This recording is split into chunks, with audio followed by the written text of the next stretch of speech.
Hello everyone, দেখো এই প্রশ্নে কি বলেছে, 4f কক্ষ এবং 4s কক্ষে থাকা দুটি ইলেকট্রনের মধ্যে কৌণিক ভরবেগের পার্থক্য কত হবে। ঠিক আছে, তো এবার দেখো আমরা কৌণিক ভরবেগের যে সূত্রটা সেটা কি,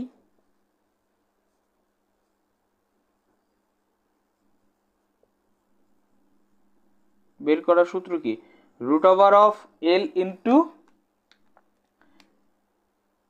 ইন্টু এল প্লাস 1, তাই না, ইন্টু h/2π ছিল, তাই তো, এই একক আর কি, এটা একটা একক, অথবা এইচ ক্রসও থাকে। ঠিক আছে, এইচ ক্রস মানে কিন্তু h/2π। তো যাই হোক, এবার তাহলে পরে এটা যেহেতু আমাদের কৌণিক ভরবেগ বের করার সূত্র, তাহলে আমাকে 4f এবং 4s এর জন্য এল এর ভ্যালুগুলো কত হবে সেটা আমাদের বের করতে হবে। তো দেখো, তার আগে দেখো, যদি এল ইকুয়াল টু 0 হয়, হ্যাঁ, সেটাকে আমরা এস কক্ষক বলি, বা এস কক্ষকের জন্য এল এর ভ্যালু কত হয়, 0 হয়ে যায়। ঠিক আছে, এস কক্ষকের জন্য এল এর ভ্যালু কত হয়ে যায়, 0 হয়ে যায়। পি এর জন্য কত হয়ে যায়, এল এর ভ্যালু 1 হয়ে যায়। ডি এর জন্য কত হয়ে যায়, 2 হয়ে যায়। এফ এর জন্য কত হয়ে যায়, 3 হয়ে যায়। এল এর ভ্যালু বোঝা গেল। এল এর ভ্যালু কিন্তু এস এর জন্য 0, পি এর জন্য 1, ডি এর জন্য 2, আর এফ এর জন্য হয়ে যায় 3। ওকে, তাহলে দেখো 4f এর জন্য, 4f এর ক্ষেত্রে তাহলে এল এর ভ্যালু কত হবে, যেহেতু এফ বলেছে, তাহলে এফ হলে পরে এল এর ভ্যালু কত হয়, 3, তাই না। তাহলে পরে তার কৌণিক ভরবেগ কত হবে, √ওভার অফ 3 × 3 + 1, হ্যাঁ, h/2π, তাই না। তাহলে কত হবে, 3 × 4, হ্যাঁ, h/2π, তাই না, বা লিখতে পারি 2√3 h/2π।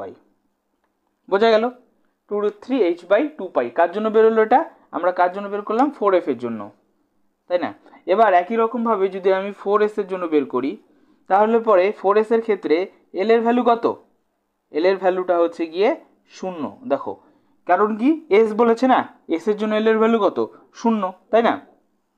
তাহলে পরে দেখো, সূত্র যদি বের করি, √over of L into L plus 1, হ্যাঁ, কী হবে, h/2π, তাই না। তাহলে দেখো, এখানে যদি 0 বসিয়ে দিই, 0 + 1, তাহলে ভ্যালুটা কত দাঁড়াবে, h/2π। তাহলে ভ্যালুটা কত দাঁড়াবে, আমি এখানে লিখছি, ভ্যালুটা কিন্তু দাঁড়াবে 0, তাই না। তার মানে 4s এর জন্য কৌণিক ভরবেগের মানটা কত পাবো আমরা, 0 পাবো। এটা তো 0 দিয়ে গুণ করলে তো 0ই হবে, তাই না। তাহলে 4s এর জন্য আমরা কৌণিক ভরবেগের ভ্যালুটা পেলাম 0, আর 4f এর জন্য কত পেলাম, 2√3, হ্যাঁ, h/2π। তাহলে এটার ভরবেগের পার্থক্য বের করতে বলেছে, তাই না। তাহলে পার্থক্য কি করে বের করব, বিয়োগ করে দেই, তাই না, বিয়োগ করে দেই। কার সঙ্গে কোনটাকে বিয়োগ করব, দেখো, তার মানে কি, 4f এর থাকা যে কৌণিক ভরবেগ সেটার ভরবেগ, আর হচ্ছে গিয়ে আরেকটা কথা বলেছে, 4s এ থাকা যে ইলেকট্রন আছে তার কৌণিক ভরবেগ। 4f এরটা কত, 4f এরটা আমরা দেখেছি হচ্ছে কি যে 2√3 h/2π, তাই না, বিয়োগ এটা কত, 0, তার মানে বলতে পারি 2√3 h/2π, তাই না, বুঝতে পেলে। তাহলে পরে দেখো, তাহলে যেটা হয়েছে, হ্যাঁ ঠিক আছে, তাহলে 2√3 4, এটা হচ্ছে কি আমরা তাহলে পার্থক্য পেলাম, তাই না।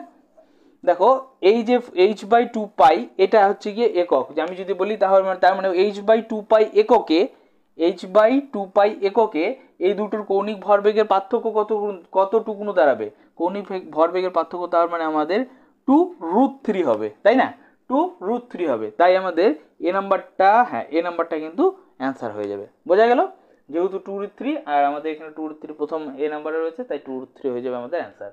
ওকে, বোঝা গেল, এইভাবে আমাদের কিন্তু করতে হবে। ওকে।